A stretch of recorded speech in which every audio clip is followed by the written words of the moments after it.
जय हिंद, जय श्री राम। मेरा नाम है अमरदीप और आप देख रहे हैं अमर वर्ष कथा हिंदी। और आज मैं आपको एक आश्चर्यचकित कर देने वाली कहानी सुनाने वाला हूं।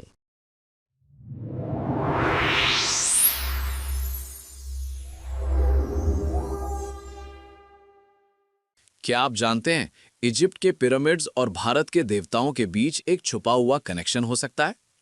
सोचिए, हजारों साल पहले जब ना मॉडर्न शिप्स थे और ना टेक्नोलॉजी, तब भी भारत के व्यापारी समुंदर पार करके इजिप्ट तक पहुंच रहे थे। इजिप्ट के पुराने कब्रों में मिले तमिल और संस्कृत के निशान और एक 1800 साल पुरानी कृष्ण की मूर्ति ने दुनिया को हिला दिया है।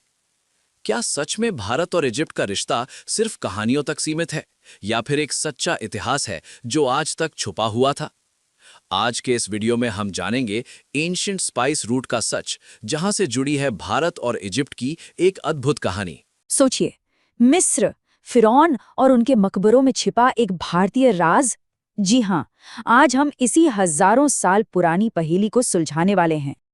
अच्छा, इंटरनेट पर तो आजकल एक बात खूब चल रही है कि मिस्र के जो विशाल पिरामिड हैं, उन्हें भारतीय देवताओं ने बनाया था। सुनने में तो काफी सनसनीखेज लगता है ना?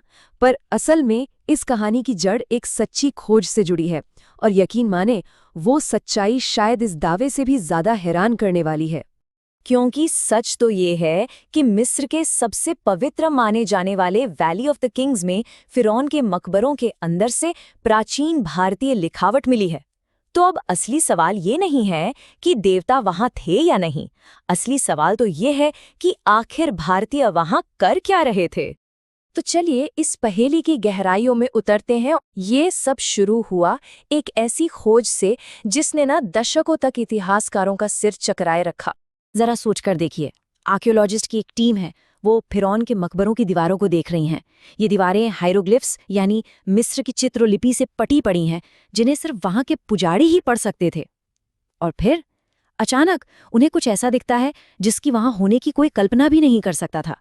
हायरोग्लिफ्स के बीच में भारतीय अक्षर खुदे हुए। ये वो खोज थी जिसने हमारे इतिहास की समझ को हमेशा के लिए बदल कर रख दिया। तो एक बार जब ये हैरान कर देने वाला सुराग हाथ लगा, तब असली काम शुरू हुआ, ये पता लगाने का कि आखिर इसका मतलब क्या था। और ये कोई छोटी मोटी पहेली नहीं थी, इससे सुलझाने में करीब करीब 1 सदी लग गई। देखिए, ऐसा नहीं है कि ये निशान पहली बार देखे गए थे। 20वीं सदी की शुरुआत में ही जोसेफ बेलियट नाम के एक फ्रेंच स्कॉलर की नज़र इन अजीब गैर मिस्री निशानों पर पड़ी थी। पर उस वक्त की टेक्नोलॉजी इतनी एडवांस्ड नहीं थी कि वो ये पता लगा पाते कि ये आए कहाँ से हैं। तो बस ये राज दशकों तक राज ही बना रहा। फिर आए 2020 के दशक में, जब एक नई टीम ने एकदम मॉडर्न टेक्नोलॉजी का इस्तेमाल किया। उन्होंने रिफ्लेक्टेंस ट्रांसफॉर्मेशन इमेजिंग जैसी टेक्निक यूज़ की, जो दीवार पर मौजूद हर छोटी से छोटी खरोच तक को सामने ला सकती है। और बस वहीं उन्हें अपना जवाब मिल गया। और मिला क्या? 6 अलग अलग मकबरों में एक नहीं बल्कि कई भारतीय शिलालेख। कुछ तो तमिल ब्राह्मी में थे, जो कि दक्षिण भारत की लिपि है, और बाकी संस्कृत और प्राकृत में, यानी उत्तर की भाषाएं। ये तो कमाल ही था। मतलब एक ही जगह पर पूरे भारत की मौजूदगी। खासकर तमिल ब्राह्मी का मिलना तो सबसे ज्यादा चौंकाने वाला था। अब सवाल है क्यों? वो इसलिए क्योंकि आज तक ये लिपि भारत की सीमाओं के बाहर कहीं और मिली ही नहीं थी।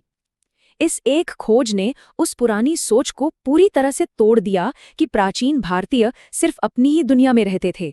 नहीं, ये साबित करता है कि वो साहसी खोजकर्ता थे जो पूरी दुनिया की सैर कर रहे थे। तो अगर वो लोग देवता नहीं थे, तो फिर कौन थे? यही से ये कहानी एक रहस्य से निकलकर एक इंसानी कहानी में बदल जाती है। जब रिसर्चर्स ने उन लिखावटों को और ध्यान से पढ़ा, तो एक बात सामने आई। 6 में से 5 मकबरों में एक ही नाम बार बार लिखा था, सिकाई कुरान। कौन था ये सिकाई कुरान, और उसका नाम फिरौन के मकबरे में आखिर कर क्या रहा था? और यहीं पे मिला वो ब्रेक थ्रू मोमेंट।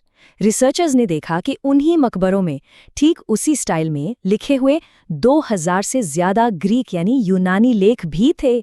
जब उन्होंने भारतीय लिखावट सिकाई कुरान वारा कांटा का मतलब निकाला, तो वो था, सिकाई कुरान यहाँ आया और देखा, और मजे की बात यह है कि ये ग्रीक लेखों के मैसेज से एकदम मेल खाता था, जिनका मतलब भी यही था कि किसी यूनानी का नाम यहाँ आया और देखा।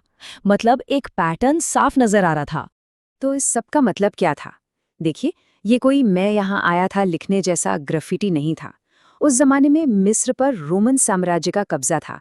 तो जब कोई ग्रीक व्यापारी वहां माल चेक करने आता था, तो डील पक्की करने के लिए उसका नाम और ये लाइन आया और देखा पत्थर पर खोद दी जाती थी। ये एक तरह से कानूनी कॉन्ट्रैक्ट था, समझ लीजिए, उस जमाने का साइन हियर। और जब भारतीय व्यापारियों ने भी वही रास्ता अपनाना शुरू किया, तो उन्होंने भी इस चलन को अपना लिया। तो सबसे बड़ी बात सामने आई, सिकाई कुरान कोई देवता नहीं था।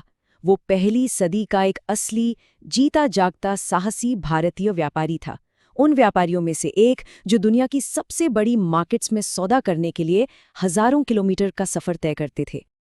मैं अपने चैनल पर देख पा रहा हूं कि आप लोग वीडियोस तो देखते हैं पर सब्सक्राइब नहीं करते हैं।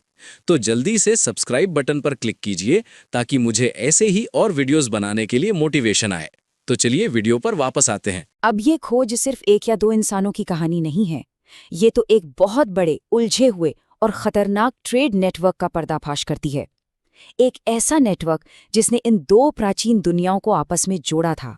जरा इस दूरी का अंदाजा लगाइए। भारत और मिस्र के बीच करीब 5000 किलोमीटर का फासला है, और बीच में क्या है? पूरा का पूरा अरब सागर। ये कोई बच्चों का खेल नहीं था। इन व्यापारियों और नाविकों का हुनर तो देखिए। उन्होंने मॉनसून की हवाओं के पैटर्न को समझ लिया था, और उसी के सहारे वो करीब 40 दिनों में पूरा अरब सागर पार कर जाते थे। पर यह सफर बहुत खतरनाक था। भयंकर तूफान, समुद्री लुटेरे, और अगर बीच समंदर में कुछ गड़बड़ हो गई तो बचाने वाला कोई नहीं था।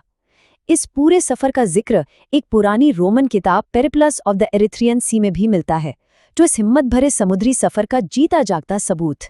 और सबूत सिर्फ ये लिखावट ही नहीं है, और भी बहुत कुछ है। मिस्र में कृष्ण के परिवार की एक मूर्ति मिली है। वहीं तमिलनाडु में ढेरों रोमन सोने के सिक्के पाए गए हैं। मतलब ये कोई एक तरफा ट्रेड नहीं था। ये तो एक बहुत बड़ा टू वे आर्थिक रिश्ता था जिसने दोनों सभ्यताओं को माला माल किया। तो अब तक की कहानी ही अपने आप में कमाल की है, लेकिन एक सबूत और है। एक ऐसा सबूत जो इस रिश्ते को और भी ज्यादा गहरा और पुराना साबित करता है। अभी तक हम जितनी भी बातें कर रहे थे वो सब करीब 2000 साल पुरानी हैं, लेकिन जो सबसे पुराना सबूत है ना, वो इससे भी कहीं ज्यादा पुराना है। और वो मिला भी एक ऐसी जगह जिसके बारे में कोई सोच भी नहीं सकता।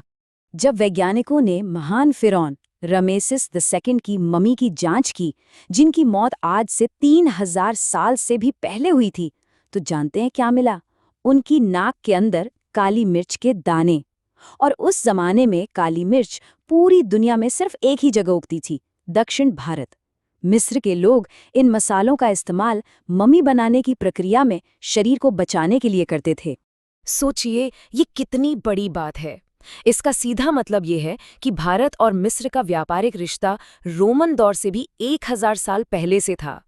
ये एक ऐसा कनेक्शन है जो हजारों सालों तक चला, और ये मुमकिन हुआ उन भारतीय व्यापारियों की वजह से जिन्होंने अपनी जान दांव पर लगाकर इन मसालों को दुनिया के कोने कोने तक पहुंचाया।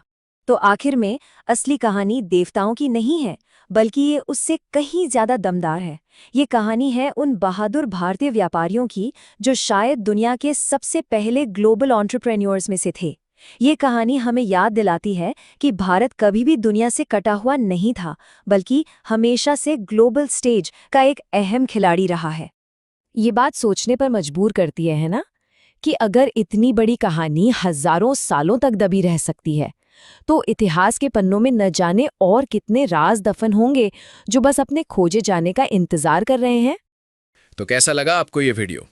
पसंद आया तो लाइक करें और ऐसे ही वीडियोस के लिए सब्सक्राइब करें हमारे चैनल अमर वर्ष कथा हिंदी को। मैं हूं अमरदीप। अब मिलते हैं अगले वीडियो में। तब तक के लिए सेफ रहें, स्वस्थ रहें और मन से बोलिए जय श्री राम।